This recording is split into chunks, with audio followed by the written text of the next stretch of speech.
सभी जानते हैं कि मनुष्य जीवन एक कला के कारण दुखी है।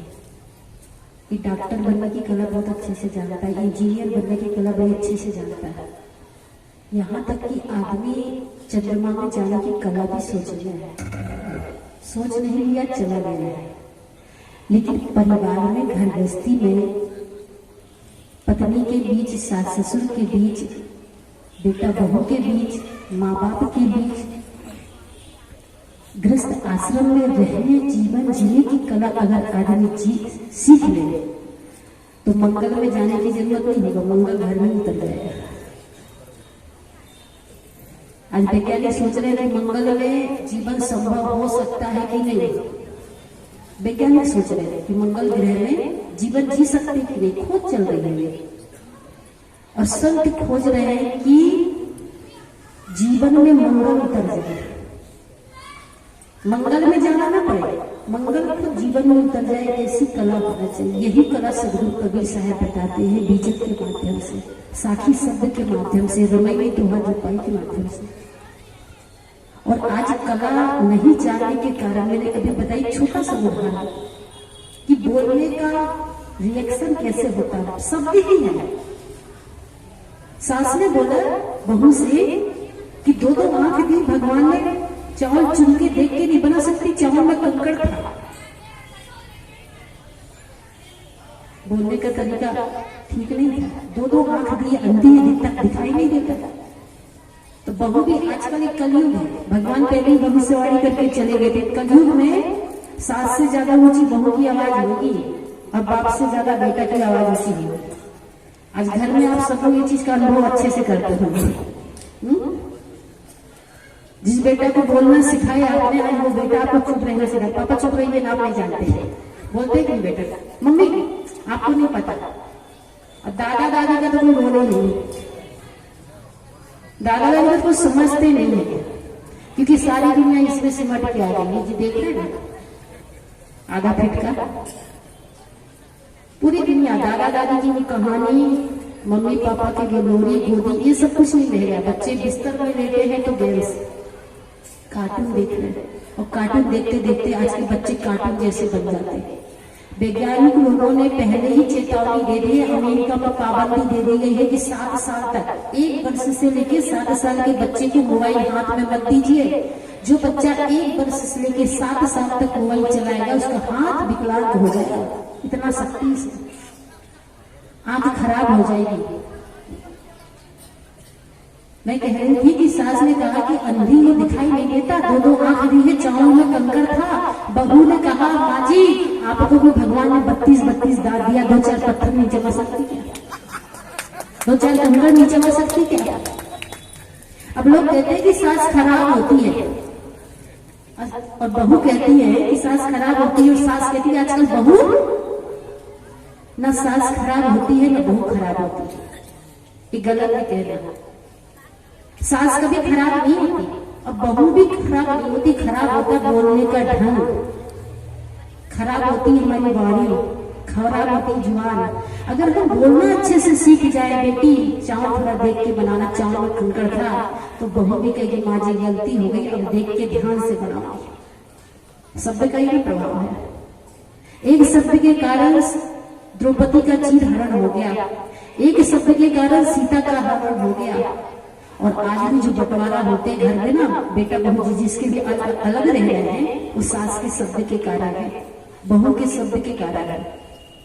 इसलिए सबसे मीठा बोलिए। कबीर साहब ने कहा कि मधुर वचन है औषधि, कटु वचन है तीर, श्रवण द्वार है संचरे, साल है सकल शरीर। बोल तो अमोल है जो कोई बोले जाए, ये तराजू तोड़ के तब मुख बाहर आए। रहीम जी ने भी बड़ा सुंदर कहा है, रहीमन जिज्ञा बाबरी कहरी वचन रसार, आपन तो भीतर रहे जुती है कपार। वैज्ञानिकों का कहना है कि अगर जुबान में चोट लग जाए, जीभ में, तो 7 दिन में ठीक हो जाती है। लेकिन वैज्ञानिक लोग कहते हैं कि अगर जुबान से चोट लग जाए किसी को तो 7 साल में भी ठीक। 7 साल पहले आपकी सास ने क्या कहा था आज भी याद है आपको? बड़ी जेठानी ने, देवरानी ने क्या कहा था आज भी याद है, पड़ोसी ने क्या कहा था आज भी याद है। इस 7 साल में भी घाव मिटता नहीं, जुबान का घाव बड़ा गहरा होता है। इसीलिए कबीर साहब हमको जीवन जीने की कला सिखाते हैं, और जब कला हम सीख जाएंगे तो कलह जीवन में खत्म हो जाएगा। इस कलह को जब जीवन में समाप्त कर देंगे तो जीवन में सुख ही सुख है। दुख का कारण क्या है? बोलने की कला नहीं। दुख का कारण क्या है? देखने की कला नहीं। दुख का कारण क्या है? खाने की कला नहीं। अब लोग बोलेंगे देखने की क्या कला? देखिए, सबके पास मोबाइल, सब लोग मोबाइल देखते होंगे, यूट्यूब भी चलाते होंगे, व्हाट्सएप भी चलाते होंगे, फेसबुक भी चलाते होंगे, लेकिन यूट्यूब में देखना क्या है? ये कला संतों के पास और सत्संग से मिलेगा। जो सत्संगी होगा, संतों के सानिध्य में रहता होगा, सत्संग से जुड़ा है, गुरु दीक्षा लिया, वो कभी यूट्यूब से गंदी फिल्म देखेगा ही नहीं। जब भी निकालेगा तो सत्संग, भजन, भागवत, गीता, प्रवचन निकालेगा। अब बाकी जो सत्संग से नहीं जुड़ा, कभी संतों के सानिध्य में नहीं गया है, उसका मोबाइल कभी चेक करके देख लीजिएगा। खासकर 18 से 25-30 साल के लड़कों का मोबाइल, जो चीज नहीं देखना चाहिए वही चीज ज्यादा देखते हैं, जो चीज नहीं सुनना चाहिए वही चीज ज्यादा सुनते हैं, जो चीज नहीं गाना चाहिए वही चीज ज्यादा गाएंगे। एक भजन है ना, आप लोगों ने भी सुना होगा, जिसे भजनी में राम कला में ना हो, उसे भजनी को गाना ना चाहिए। इसमें ना आज हमारे छोटे छोटे बच्चों से गाना गाने के लिए कहिएगा, छोटे बड़े, तो वही भजन ज्यादा गाएंगे जिसमें राम का नाम राम का नाम वाला भजन किसी बच्चे को आज नहीं पता है, फिर भी गाना कहते दर्जनों गा देंगे। सुबह नहाएंगे, बाथरूम में तो गाना गाएंगे, गाड़ी बनाएंगे तो गाना गाएंगे, साइकिल चलाए तो गाना गाएंगे। अब भजन कबीर पंथी हम लोग सत्संगी हैं, पर हमारे बच्चे कितना भजन जानते हैं? 1 2 4 एक भी नहीं। गाना कहिए तो, क्योंकि मोबाइल में वही चीज सर्च करते हो जो सर्च मोबाइल में करते हैं, वो यहाँ सेव हो जाता है। अब मोबाइल भी सेट कर लेता है। एक बात मैंने भी अपना अनुभव की, हम जो चीज ज्यादा सर्च करते हैं, मोबाइल उसी की चीज को हमको परोसने लगता है, देने लगता है, अपने आप निकलने लगता है। अब अच्छी चीज निकालिए 1 2, फिर वो अपने आप अच्छी चीज की लाइन लगा देगा, ढेर सारी सैकड़ों अच्छी चीजें देगा, भजन, सत्संग, प्रवचन, भागवत, गीता, जो भी। आप गलत चीज, गलत फिल्म निकालिए, फिर आपको हजारों नहीं लाखों गलत फिल्म वो परोस देगा, क्योंकि वो आपके माइंड को पकड़ लेता है कि आप क्या पसंद करते हैं। और यही हमारे जीवन का संस्कार बनाता है। देखना, सुनना, चलना, बोलना, खाना, इसी से 5 इंद्रियों से हमारे संस्कार बनते हैं और संस्कार ही जीव के साथ जाते हैं। इसलिए सत्संग और संत हमको जीने की कला सिखाते हैं। बहुत समय हो गया, समय का कम अभाव है, वैसे ही हम लोग लेट आए, कल नहीं आ पाए। कल मेरा प्रोग्राम था एक जगह छुट्टी का, आज आना हुआ, आज भी आते आते लेट हुए, बहुत दूर से आना हुआ। कल पूरा समय है, दोनों सत्र। कुछ महिलाओं के लिए हम संस्कार की बात बोलेंगे, इसमें महिलाएं ज्यादा से ज्यादा संख्या में आए, क्योंकि देखिए नारी का परिवार में सुधरना बहुत जरूरी है, क्योंकि नारी के से पूरा परिवार चलता, घर चलता। अगर घर की नारी, एक नारी चाहे तो घर को स्वर्ग बना दे, और एक नारी चाहे तो घर को नर्क बना दे। अब आप लोग बोलेंगे कि पुरुष नहीं बना सकता, कि नारी घर को स्वर्ग नर्क बना दे। जी हाँ, 4 भाई एक घर में, एक दरवाजा, एक आंगन, एक द्वार में रह जाते, कब तक? जब तक शादी नहीं होता ना। 4 का बंटवारा कब होता है? शादी होने के बाद।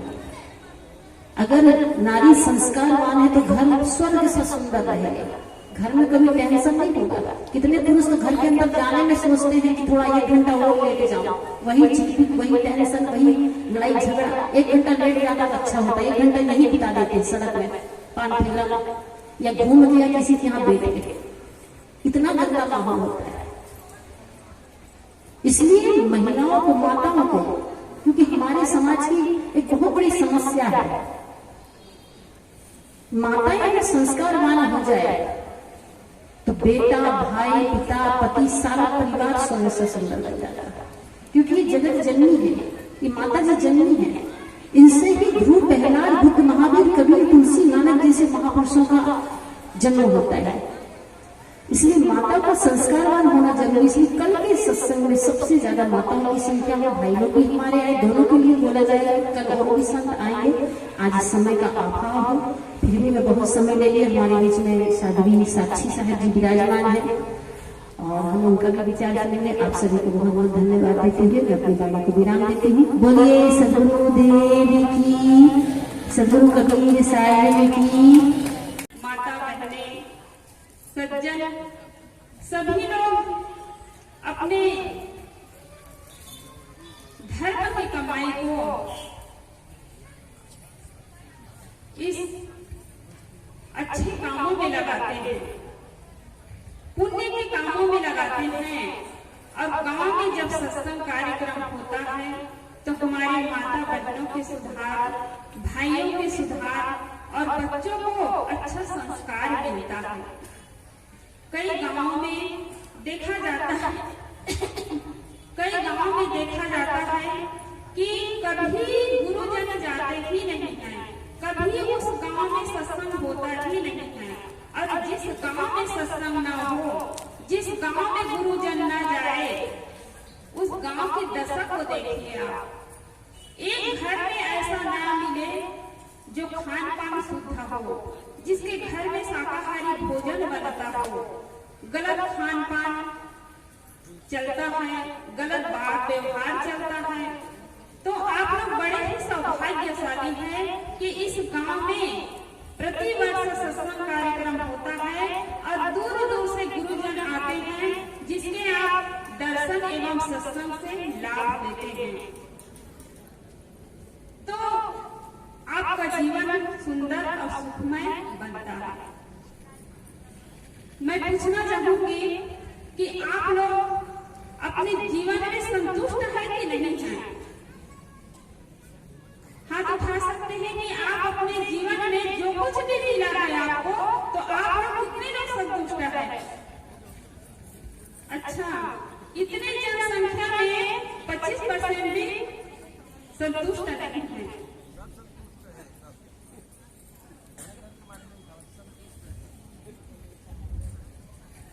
तो आजकल किसी के पास धन की कमी नहीं है,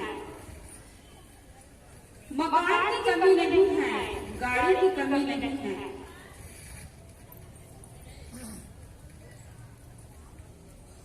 पहले जमाने में धन भी कम, मकान भी छोटा सा रहता था, गाड़ी भी किसी किसी के यहाँ होती थी, लेकिन सुखी जीवन जीते थे।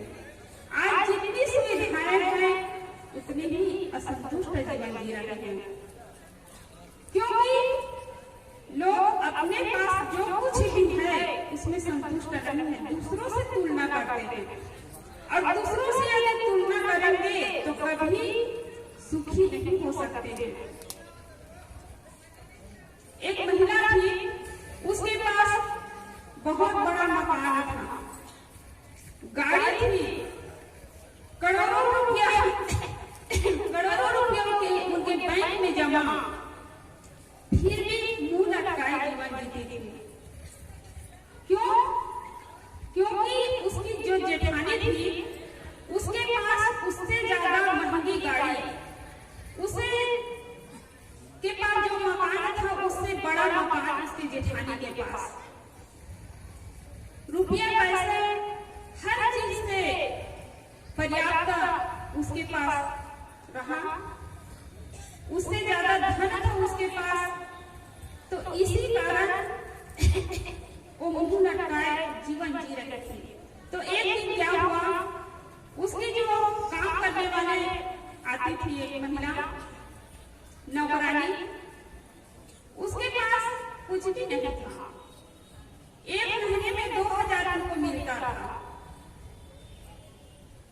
और उनके चेहरे में खुशी, मुस्कान और खूब खुश रहते थे। देखते थे कि मालकिन के पास सब कुछ है, गाड़ी है, बंगला है, ऐशोआराम की जिंदगी जी रहे हैं, फिर भी दुखी जीवन जी रहे हैं। और वो नौकरानी समझ रही थी कि अपने जेठानी के धन संपत्ति को देख करके, ऐशोआराम की जिंदगी को देख करके ये दुखी है। तो एक दिन उसकी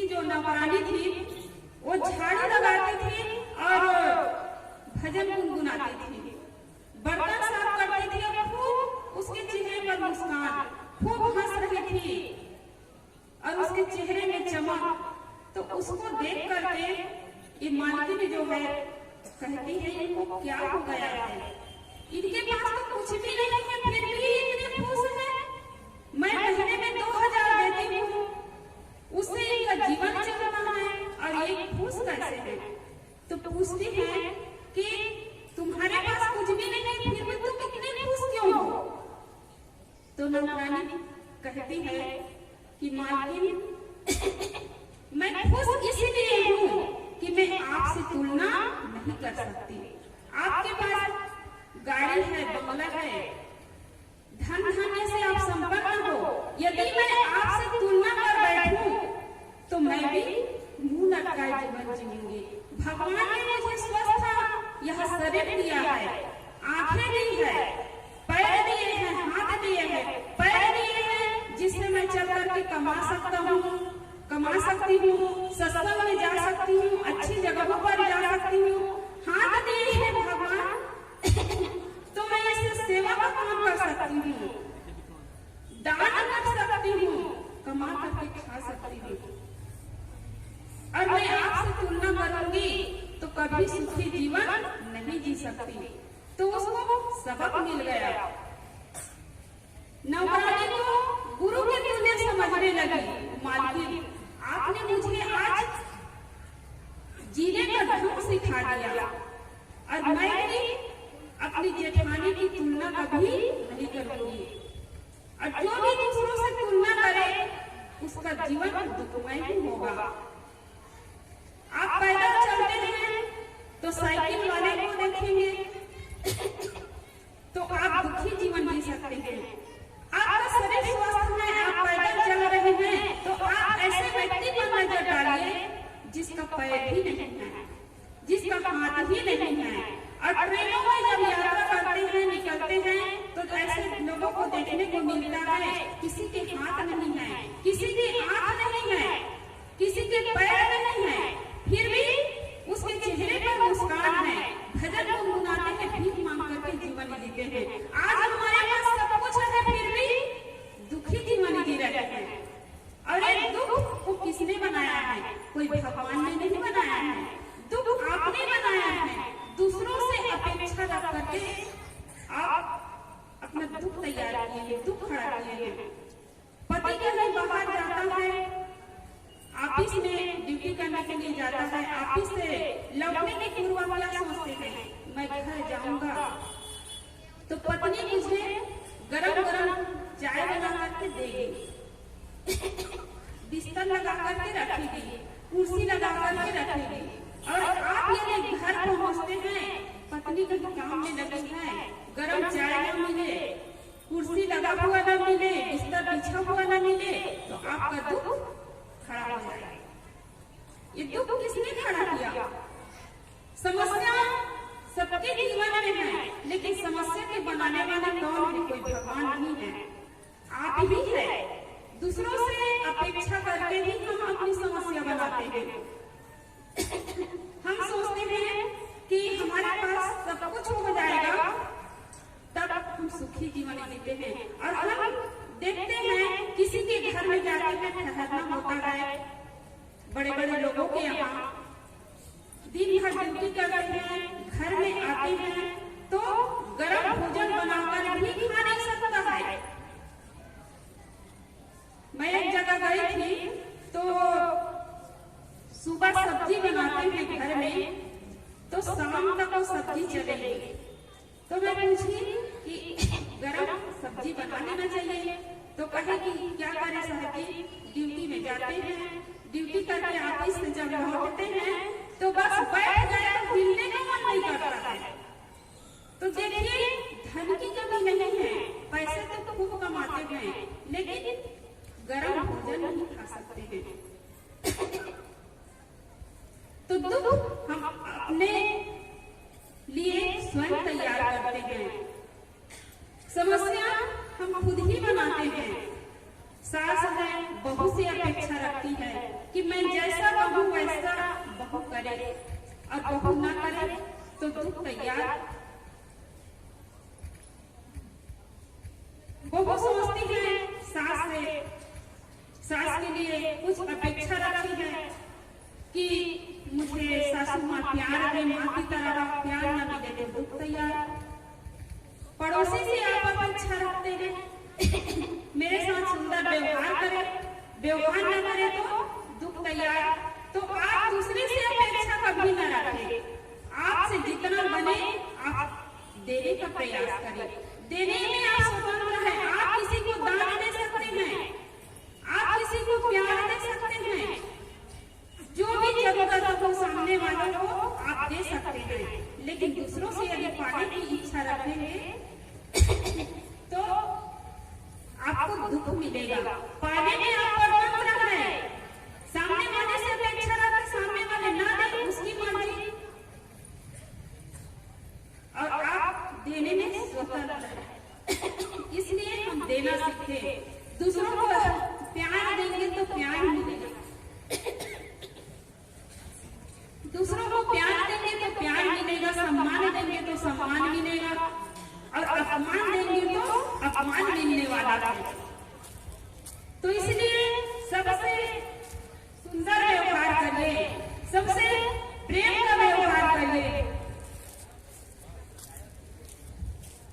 जो खिलाने में मजा आता है, आप लोग एक कार्यक्रम कर रहे हैं, सबके सहयोग से हो रहा है, और अभी जो 3 दिन का भंडारा होगा, जो खाने में खिलाने में मजा है वो खाने में मजा नहीं आएगा। अभी सबके साथ बढ़िया भोजन कर रहे हैं बैठ करके, उसमें कितना आनंद आ रहा है। जो अपने अपने घर में इससे ज्यादा बढ़िया भोजन बनता है उसमें मजा नहीं है, लेकिन अभी सबके साथ भोजन कर रहे हैं उसमें ज्यादा आनंद आता है। तो जो खिलाने में मजा आएगा वो खाने में कभी मजा नहीं आता है।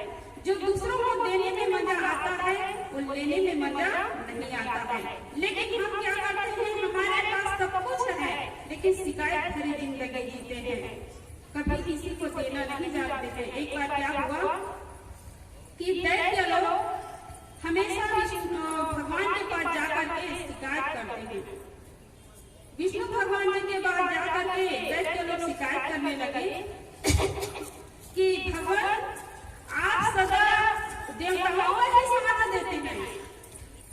जरा ध्यान देकर सुनिए कि आप सदा देवताओं का ही साथ देते हैं, इसलिए उन लोगों की जीत होती है और हम लोगों की हार होती है।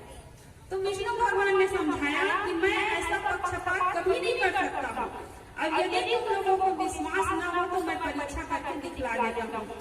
1 महीने बाद विष्णु भगवान जी ने अपने यहाँ भोज भंडारा रखा। भोजन भंडारा रखा तो बारी बारी से बैठना था, एक पंगत में दैत्य लोग और एक पंगत में देवताओं का पंगत।